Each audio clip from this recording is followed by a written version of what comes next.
What's going on, guys? Welcome to the channel, for one. For two, I thought that black LBZ a couple videos ago, I thought that was a holy grail deal. Like, I thought that was, a deal of a lifetime. We're going to pick it up. This is the best Facebook Marketplace deal ever. So I've been looking on YouTube and I've been seeing a lot of these cheapest blah blah blah on Facebook. I bought the cheapest Duramax, the cheapest Power Stroke, whatever.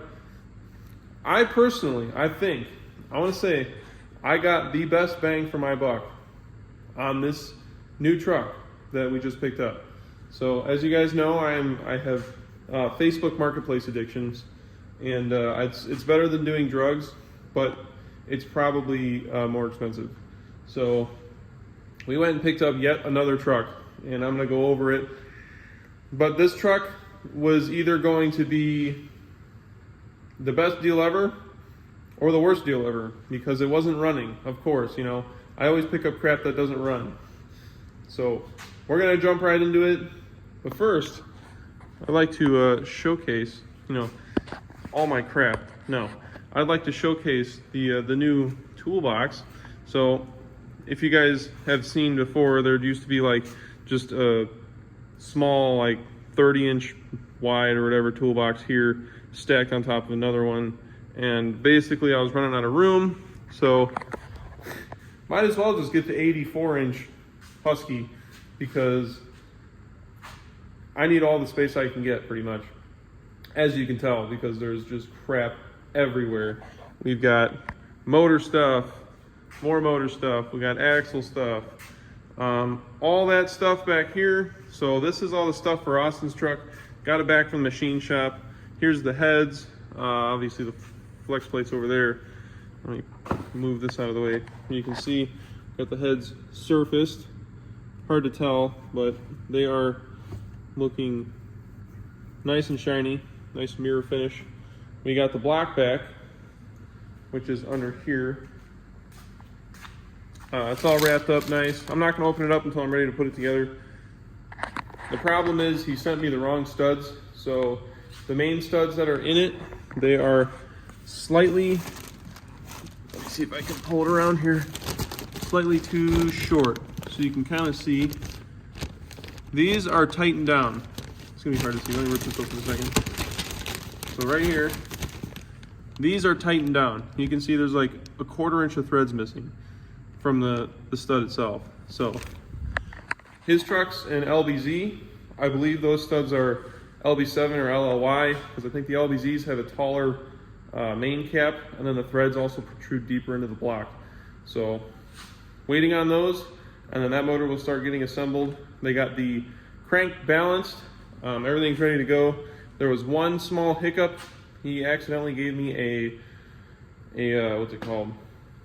An internally balanced harmonic balancer. So the Cali's crank, at least this one here, this Compstar, is an externally balanced crankshaft. So they couldn't use the internally balanced balancer, or harmonic balancer. So we ended up using the LB7 one off of Brandon's truck, which was also down there, just so they could wrap it up, because we would be having to pay more labor, because they'd have to set the bob weights up and all that other crap. And so we just had it balanced with an LB7 fluid damper, rather than an LBZ through LML fluid damper. It's not a big deal. It just has to be basically used with an LB7. So I'll go over all that in a separate video. I'm not going to go too far in depth with it, but I'm going to show you guys the new purchase. All right, guys. So here is the cheapest Duramax that you could find on Facebook Marketplace. Probably best bang for your buck. So if you don't know, we're from northern Indiana, part of the Rust Belt. To find a rust-free truck, an original rust-free truck that hasn't been botched together with Bondo, is pretty tough unless you drive south and buy one. Luckily, this thing popped up on Marketplace, or at least on my feed, and the guy had basically driven it up from Mississippi. I think he lived down in Mississippi, and he brought it up to Lafayette, which is about an hour south, maybe an hour and a half south of where we are right now. And he drove it up to his mom's house one day, went to go start it, and the starter kicked out and sheared the bolt off of the back engine plate or cover. So if you guys know what Duramax is, like the orientation of it, the rear cover has the housing for the starter itself. So the bolt broke off in the rear cover. Luckily, I will show you in a second where it broke off, but luckily it was not a hard fix. So this is the starter that I pulled out. Well, I guess technically it was already out. It was sitting on the passenger floor of the white truck. And excuse the mess because I've got so much crap going on here, but you can see here that the ear of the starter was broken off. I'm gonna assume that it worked good prior. I don't really know. So yeah, that was pretty much why the truck was sold. Now, skeptical me, since I've been screwed so many times on Facebook, I was taking the chances of buying this truck not knowing if it ran and drove because the starter bolt was broken off. That's kind of where I had to weigh my options. So the truck was so cheap, in fact, that I would actually be able to part it out, make my money back without having to fix it. So that's pretty much what I did. Fixed it, drove around. Surprisingly, there was nothing else wrong with it. Other than a fuel surge, which I think that's just the fuel pressure regulator that's sitting on the CP3. So I'm gonna swap that out. And then there was a really weird coolant leak that showed up and then disappeared. So came home like last night and there was a coolant leak on the ground. Came home tonight and it was dry. So I did some investigating last night as it was leaking. I saw it dripping down the back of the motor. I thought it was coming from the oil cooler at first, but it was coming from above that. I looked in the valley and I believe it's actually coming from the EGR cooler. So that means we get to put a Y bridge on it and delete the EGR. So maybe not yet, but once it actually becomes a consistent issue, then I'll probably look into doing that. Little disclaimer though, the truck did not come with these headlights, which these headlights are junk because this little, I guess, turn signal beam or marker beam there only works on that headlight. It doesn't work on that one. So they're both wired up. I don't know why it doesn't work, but they look better than the ones that came on it. So bumper did not come with it.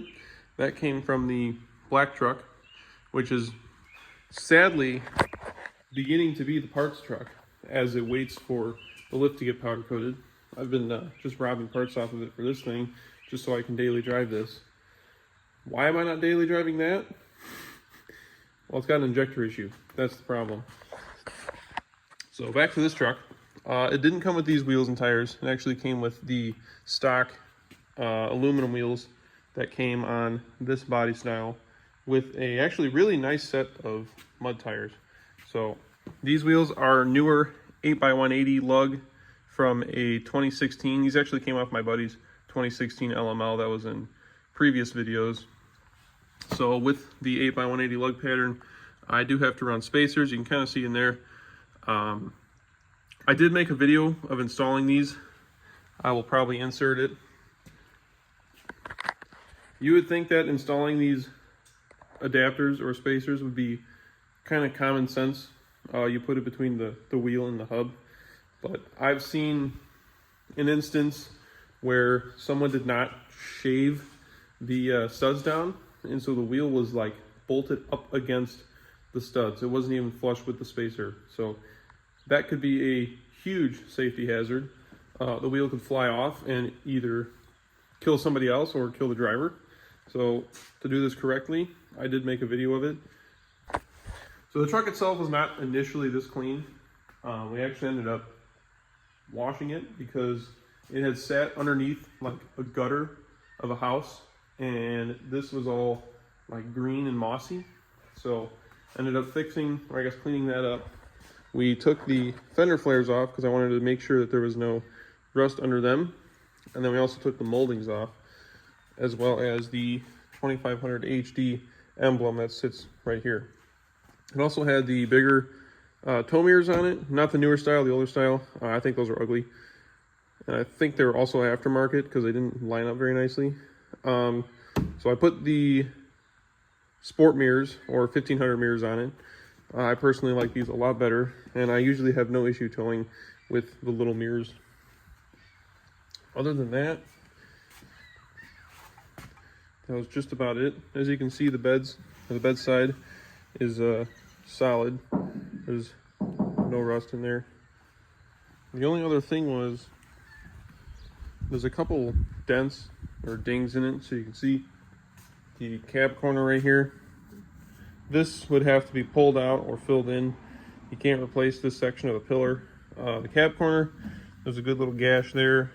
The bed is pushed in a little bit right here. And it was also pushed in pretty good back here, but I was able to pop it out. I stuck my hand up behind there and pulled it out. And then it's kind of messed up here, but nothing too crazy. The interior, on the other hand, this is a whole different story. So I started ripping it down a little bit, but it's pretty nasty in here. I don't understand how people get their interiors so disgusting, but as you can see, it needs a seat foam and cover. It needs a rear or upper cover. The dash pad is pretty scratched up, pretty gross. The headliner, I don't know if it's attached anywhere. It's sagging in almost every single spot. Whoever owned it was a smoker. You can definitely smell it in here. The driver's seat is so torn up. That as a whole probably needs to get replaced. The center console, as you can see, most of the stuff on here is mine, but came with those authentic stains down there. The cup holders are pretty gross, along with the slots there. And then yeah, where they had their arm resting, this is like sticky. It's kind of gross. So we're gonna pretty much be gutting this and then cleaning the carpet. The seats are going, and then all the plastic pieces and the center console is going. And then I have a full Denali or Yukon Denali interior that I pulled out of a truck that will be getting swapped into here. So one thing I don't understand too is how these get so rusty. So with my black truck, I actually painted these black, and they look much better.